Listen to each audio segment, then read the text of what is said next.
You become a father over years of commitment, of teaching your kids valuable life lessons, of supporting your children emotionally, and, as I'm currently finding out very quickly, financially. You become a father when you put family before yourself.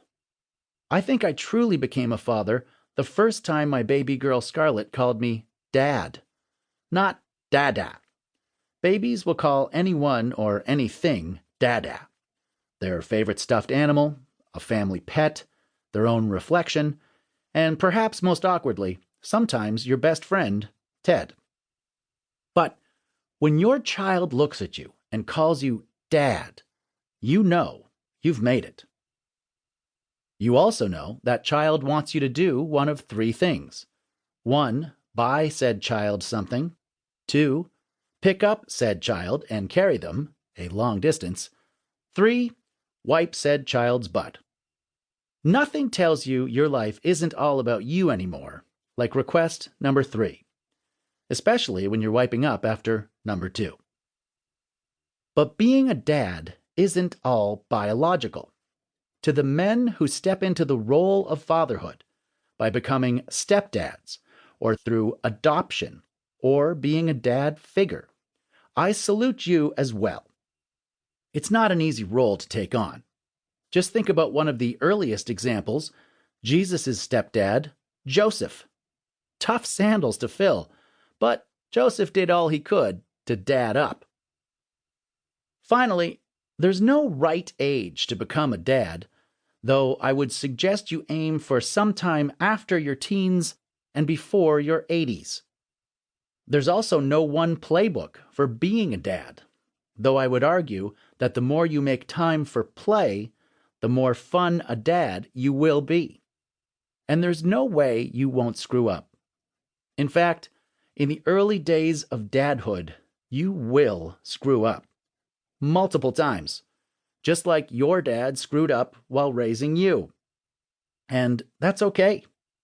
The best dads learn from their mistakes. So in a way, the more mistakes you make, the better a dad you become. This is something that dads who make a lot of mistakes tell themselves. And look on the bright side. Your children probably won't remember all those screw-ups. Or one might grow up to be a comedian and write a whole book about them. Chapter 1, Before I Was a Dad. I was born on April 15th, 1971, the fifth son of John and Kathleen, same last name as me. My mom described my birth this way. I was so excited that everyone in the hospital thought you were my first. Dad said, I'm not sure I was there for the actual birth, but I remember your mother being quite excited. Of course, like most people, I don't remember the first few years of my life. This is probably because those of us of Irish descent are slightly drunk off our Irish mother's breast milk for those early days. I'm not saying that all Irish moms are alcoholics.